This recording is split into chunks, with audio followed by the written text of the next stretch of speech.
Welcome back to another episode of the Polaris Adventure. In this episode, we're joined by Atlantic spotted dolphins out here in the open ocean. As we continue heading north, we pass just offshore of Brazil, staying well clear of the coastline, while approaching the equator and the vast waters that feed into the Amazon basin. On this delivery passage from Cape Town to the British Virgin Islands, life offshore unfolds as it does. Wildlife encounters, fishing along the way, and finally getting the mainsail back up after some challenges at sea. It's remote, it's raw, and it's life offshore. Let's get into it.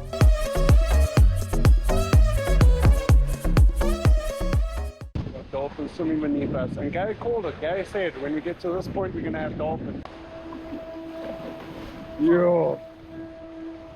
Gliding through the warm blue waters of the Atlantic Ocean, the Atlantic spotted dolphin is a fast, intelligent and highly social marine mammal. Found in tropical and temperate seas, these dolphins often travel in small groups, though some gatherings can swell to the hundreds. Young dolphins are born without spots, resembling slender bottlenose dolphins.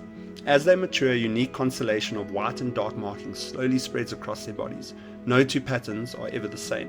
And you can see that with some of this footage that we got from under the boat. Some of the dolphins have spots and some of the dolphins don't. And at first I thought they were just normal bottlenose dolphins, but these are actually Atlantic spotted dolphins, which I thought was quite interesting. They're known for their speed and acrobatics. Atlantic spotted dolphins leap from the water, surf boat waves, and communicate using clicks, whistles, and even bubbles.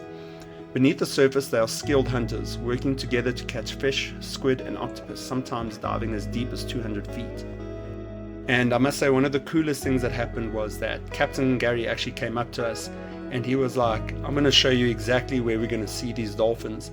And this was a couple days before we got to Fortaleza, just off the Brazilian coastline. Gary went to the BNG system and he put down a waypoint marker and he said, this is where we're going to find the dolphins. And as true as anything, when we hit that marker, the dolphins were there. Gary he's done these Atlantic crossings so many times. I think it's 65 or 67 or could even be closer to 70, but he clearly knows these waters, and it was just cool to experience that. And the dolphins were exactly where he said they were going to be.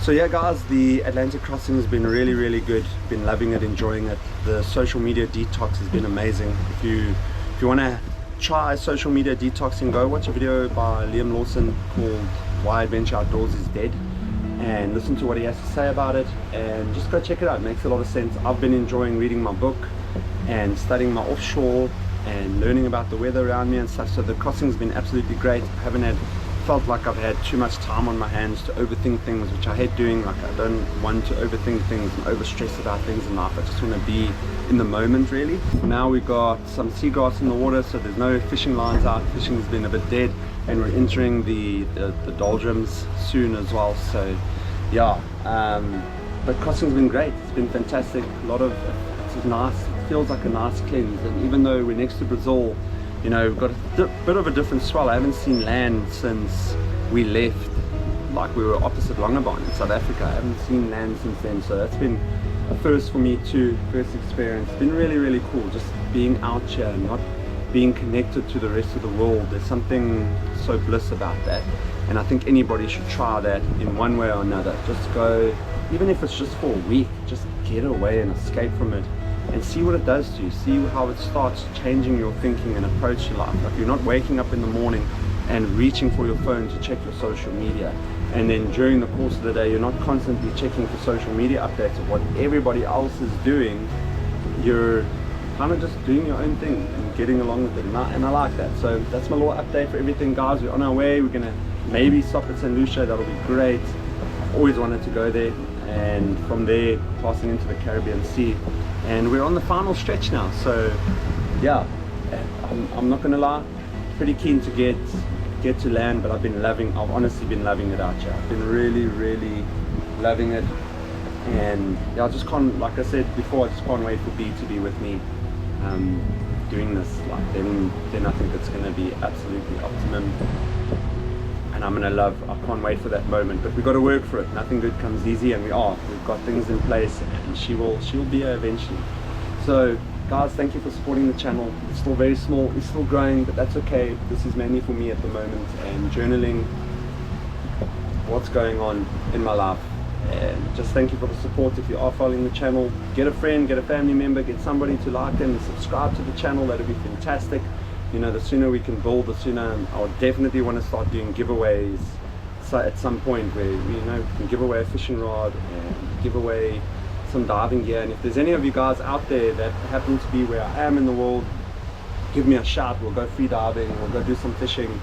I think that'll be fantastic to meet new people and go do the things we love. So let me know. We can always meet up and get down to it. But for now, enjoy the rest of the episodes, guys, and we're almost in the Caribbean. Enjoy. Lekker, Jan. Yo!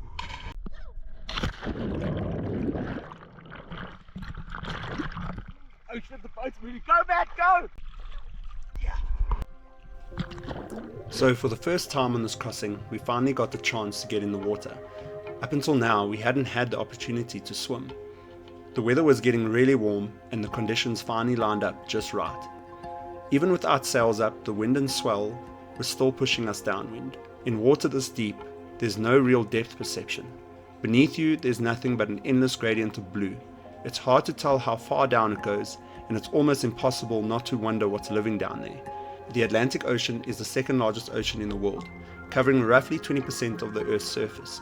Its deepest point, the Puerto Rico Trench, plunges almost 27,500 feet below the surface. That's more than 5 miles straight down. Even here in the relatively shallow waters near the continental shelf, you get a sense of the scale of the Atlantic. The vastness of it stretching in every direction, floating in that blue emptiness, makes you feel both free and small, a tiny part of something immense and ancient. Swimming under the boat was an experience I'll never forget. We moved around the hull, exploring near the anchor, and just let ourselves float for a moment, taking in the endless water and the feeling of isolation that comes with being offshore. Out here, the ocean feels alive in a way you can't fully appreciate from land. We also had a bunch of fish swimming around the boat. I'm not entirely sure what species they were, but if anyone can identify them, let me know in the comments section. Seeing them dart through the water around us, so agile and confident in this massive environment, just added to the feeling of being a part of the ocean rather than just passing through it. Moments like this are what make long crossings special. It's not just about covering miles or reaching a destination. It's about these quiet, reflective pauses that remind you how vast the ocean really is, how powerful it is, and how small we are within it. Floating in the deep water surrounded by nothing but open sea, you start to understand the scale of the world and the unique privilege of being able to experience it firsthand.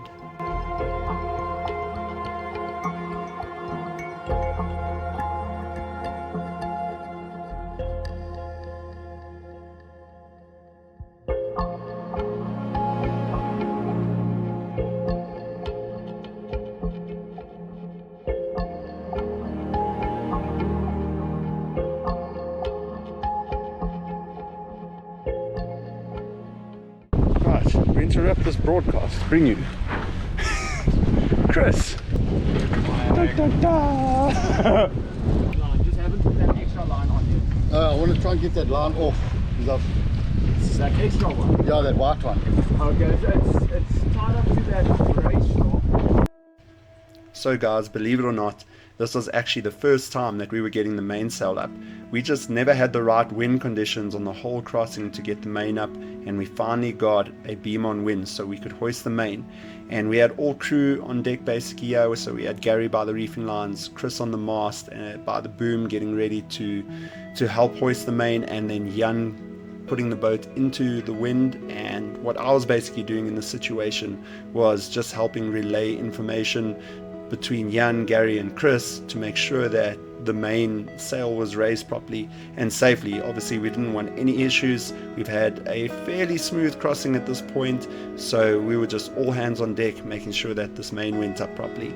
And this mainsail is no joke. It's absolutely humongous.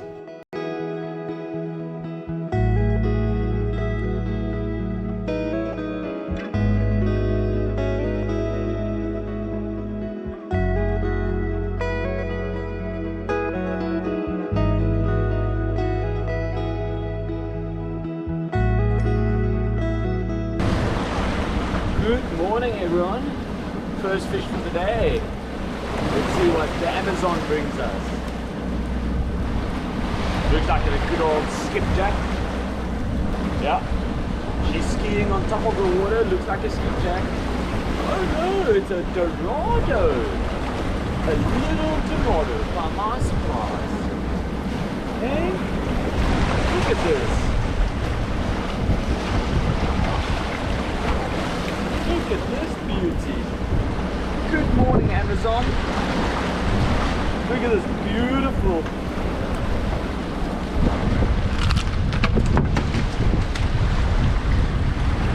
Whoops. Rod shot.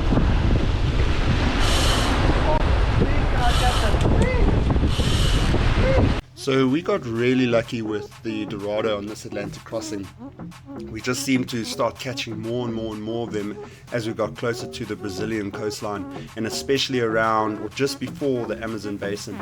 So I wasn't complaining. For one, these are my favorite fish in the ocean, and by far my favorite fish to eat in the ocean. I just love dorado so much. They're such sporting fish to catch. You know, when you have them on the line, one minute they're going left, next minute they're going right, the next minute they're jumping in the air, and they normally come in groups and packs. Like you can see in this image, Chris has got one that we're about to release. We've got another one on the squiddy in the back, and behind that, this is actually on the squiddy train, behind that is another dorado. And then just off to the right, I'm on with another dorado on the rod. So we had a quadruple up at this moment. So what was working really well was the rainbow squiddies. Normally the pink squiddies were our go-to, but in this case the rainbow squiddies seem to be doing the trick. We're getting to much clearer, warmer water, and I think it just is a fitting lure to be using. Colorful fish with a colorful lure. The tiger rappie was also doing really well. The dorado couldn't leave the tiger rappie alone, and I've actually had this tiger rappie for a couple years. I've even fished it in the Zambezi for tiger fish. So yeah, it was good to get some dorado on this tiger rappie as well.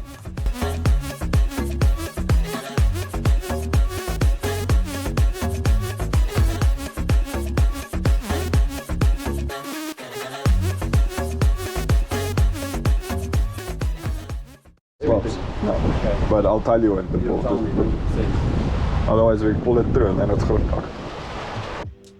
So yeah, we have Chris going up to the main boom, and he's actually going to climb in it now. And this is one thing that I absolutely love about these bigger cats, is just how big these booms are. I actually said it that I think a couple people could actually sleep in these booms. That's how big they are, and it's quite a daunting thing when you get to the end of this boom to go and shake some of the reefing lines or sort out the reefing lines, because it's almost like you're on just a bit higher than a double-story building. And yeah, these booms are just absolutely massive, so it's quite a cool view from up there. And I didn't do it, but something I'll maybe want to do in the future is actually sleep in the boom, get in a sleeping bag and just snuggle up. I think that'll be quite cool. But yeah, guys, thank you so much for joining us on another episode of the Polaris Adventure.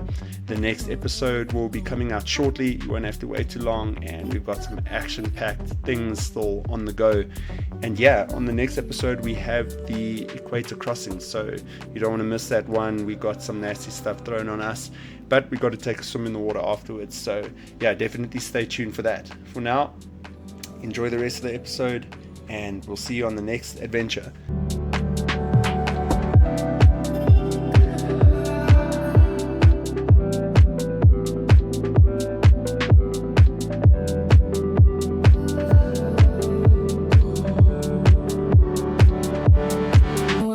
Time, think about me. Before you go, think about me. Happens is when we change course. Yes. It's not us that changes. Yeah, I know. That's what the wind. Yes. No, that's the other way around. It's Yes. not the wind. You see. Dolphins. Yeah. No, it is there. Check. Yeah, they're on the bow.